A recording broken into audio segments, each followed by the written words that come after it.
براہ کرم اپنی اپنی جگہ لیں۔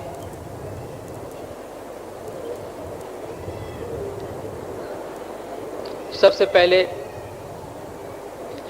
امام زمان کے مبارک نام پہ صلوات پڑھیے، اللہم صلی علی محمد و آل محمد۔ گزشتہ دنوں میں نے آپ سے گزارش کی تھی کہ فرمان برداری کی بنیاد یہ ہے کہ ہمارے دل میں اپنے زمانے کے امام کی یا جس کی فرمان برداری ہم کرنا چاہتے ہیں اس کی قدردانی کس حد تک ہے۔ تاریخ میں ایسے بہت سارے واقعات ہیں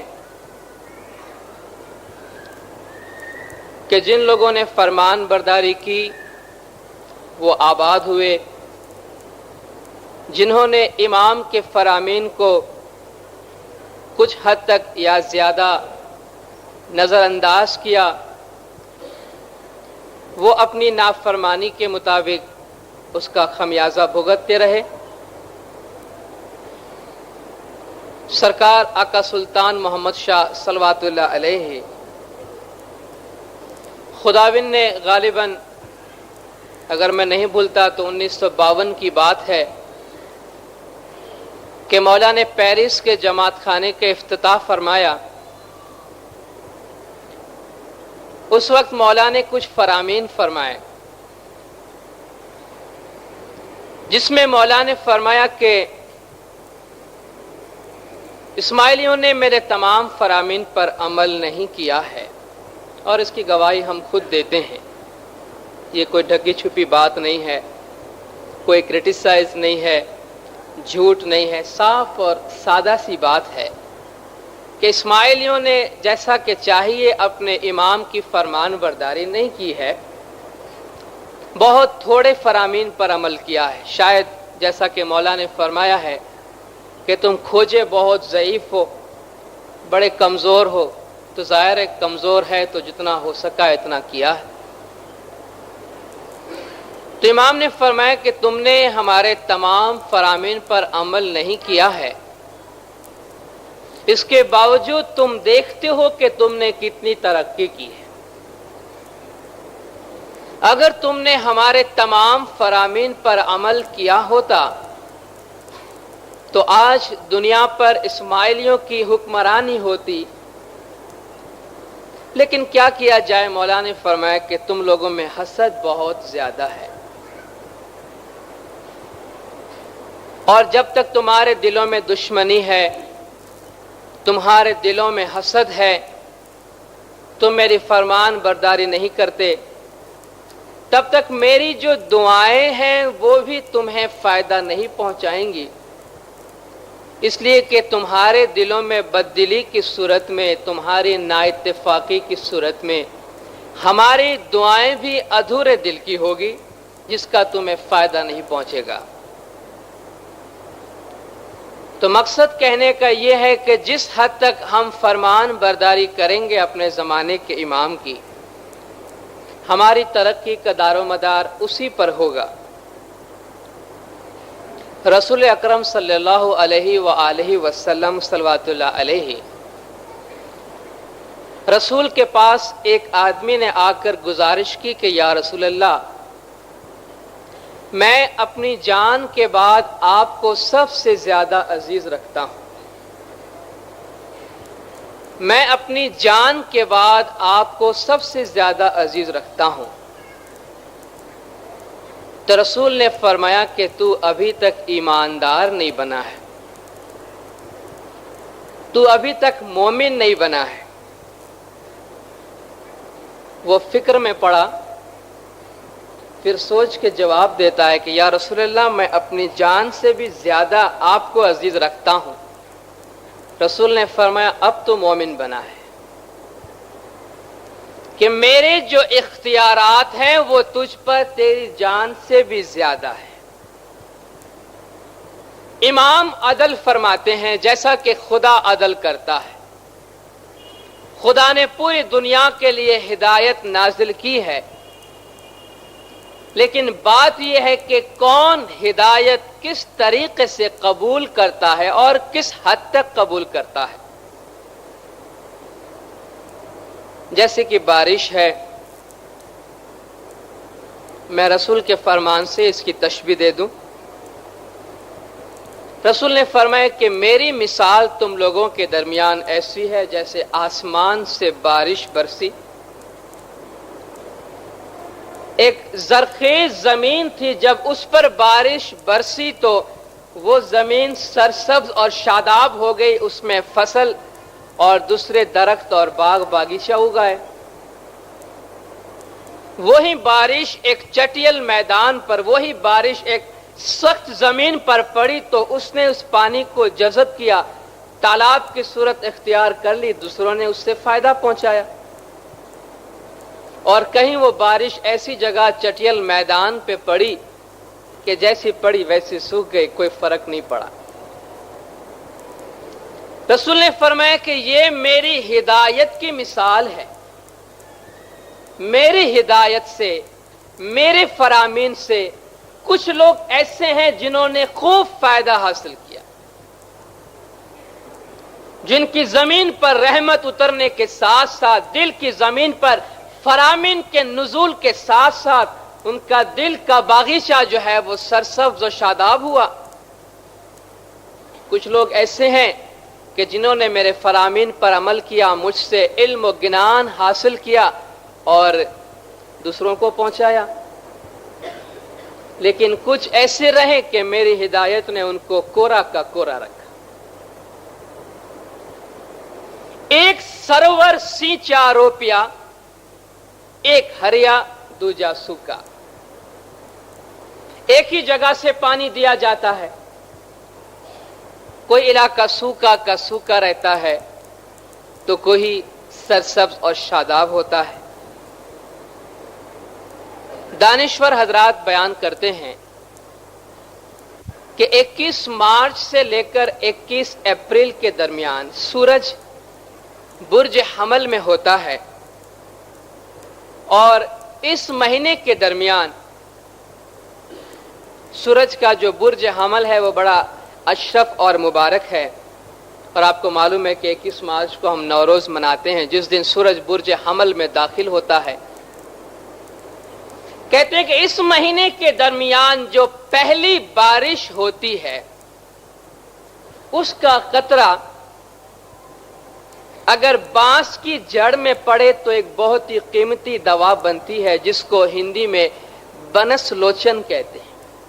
اگر وہی قطرہ بانس کے جڑ میں گرے تو اس سے ایک دوا بنتی ہے. وہی پانی کا قطرہ اگر سانپ کے منہ میں جائے تو زہر بنتا ہے.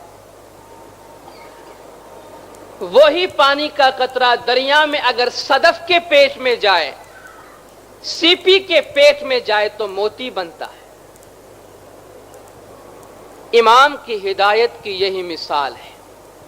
قرآن شریف اپنے بارے میں کہتا ہے کہ یہدی بہ کثیرا ویضل بہ کثیرا، میں اسی قرآن سے بہتوں کو ہدایت دیتا ہوں، بہتوں کو گمراہ کرتا ہوں. امام ہی کی ہدایات ہے. کوئی کس طرح سنتا ہے، کس طرح عمل کرتا ہے، کوئی کس طرح سنتا ہے. لیکن امام ہے، جب جماعت میں کھڑے ہوتے ہیں، جماعت کے درمیان تشریف لاتے ہیں تو چھوٹا یا بڑا سب کو ایک ساتھ مخاطب ہو کر مولا اپنا روحانی بچہ کہہ کے پکارتے ہیں اور سب پر اپنے ہیرے اور جواہرات کی نوازش فرما دیتے ہیں. سرکار نے فرمایا کہ ہم جب فرامین فرماتے ہیں تو ہیرے اور جواہرات کے ڈھیر لگا دیتے ہیں. پرکھنے والا مومن ہو تو اسے ہیرے جواہرات کو چن لیتا ہے، لیکن جو حیوان جیسے ہیں ان کی نگاہ گھاس پر ہوتی ہے.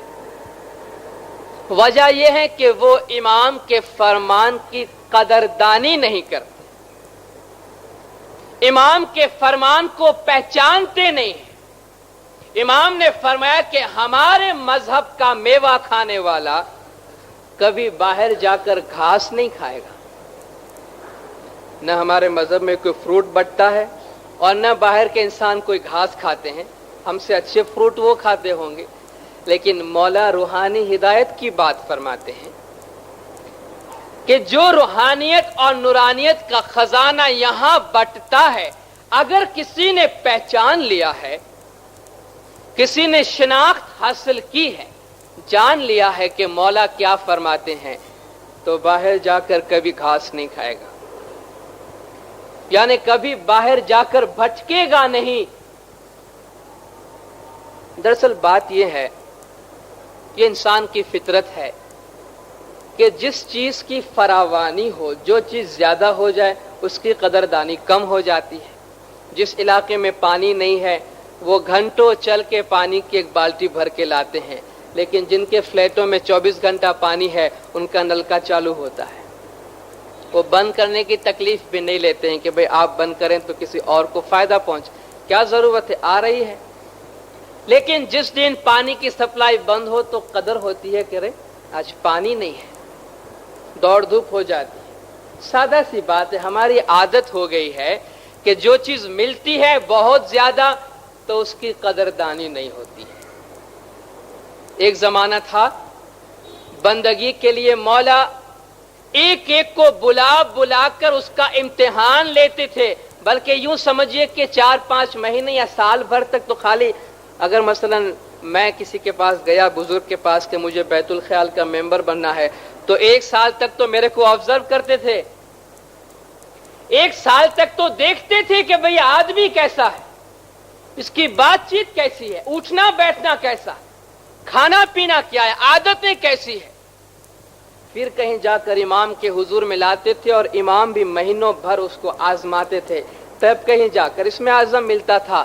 آج اسم اعظم بھی بہت سستا ملتا ہے اور بھلانے والے بھی بہت سستے ملتے ہیں، کوئی قدردانی نہیں، اس لیے کہ بہت زیادہ ہو گیا ہے،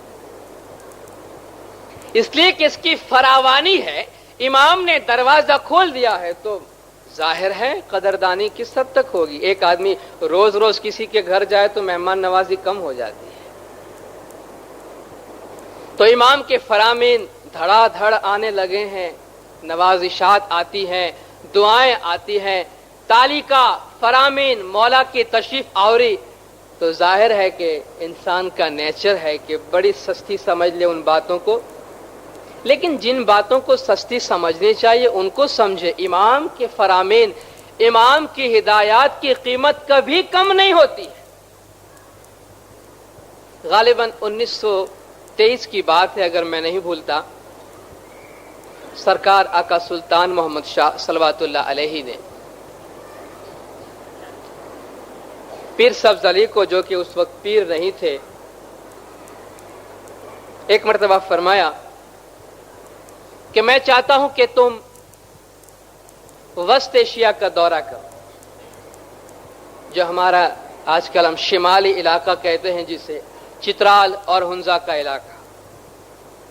1923 کی بات ہے، آج بھی کوئی جانا نہیں چاہتا، اتنے سفر میں تکلیف ہوتی ہے. یہ 1923 کی بات ہے. مولا نے فرمایا کہ میں چاہتا ہوں کہ تم جاؤ وہاں. پھر سبزلی نے کہا آمین خداوند. امام نے فرمایا جو فارمیلٹیز ہے فوراً تیار کرو. ایک عملداری کو مولا نے حکم دیا کہ تم اس کے کاغذات تیار کرو. کاغذات تیار ہونے میں کچھ دیر ہوئی یا عملدار نے سستی کی، جیسا کہ لکھا ہے. کچھ عرصے کے بعد مولا نے پیر سبزلی سے پوچھا کہ کیا بات ہے، تم ابھی تک گئے نہیں؟ اور اس کے خداوند کاغذات تیار نہیں ہے. اس عملداری سے پوچھا تو کہتا ہے خداوند سبزلی ڈرتا ہے. امام نے فرمایا سبزلی تم ڈرتے ہو؟ نہیں خداوند میں نے ایسا کبھی بھی نہیں کہا ہے، لیکن میرے کاغذات تیار نہیں ہیں. امام نے فرمایا دیکھو تم میرے فرمان سے جاتے ہو، ہمارے پہلے اماموں نے، پیر صدر دین نے ایسے ہمت کی تھی، ناصر خسرو نے ہمت کی تھی، امام کے فرمان پر ہمت کی، امام ان کے ساتھ تھے اور وہ کامیاب ہوئے. جاؤ میرے فرمان پر جاؤ، میں تمہارے ساتھ ہوں. اور تاریخ گواہ ہے کہ پیر سبز علی نے کیسی کامیابی حاصل کی ہے. بہت طویل کہانی ہے، بہت طویل سفر ہے.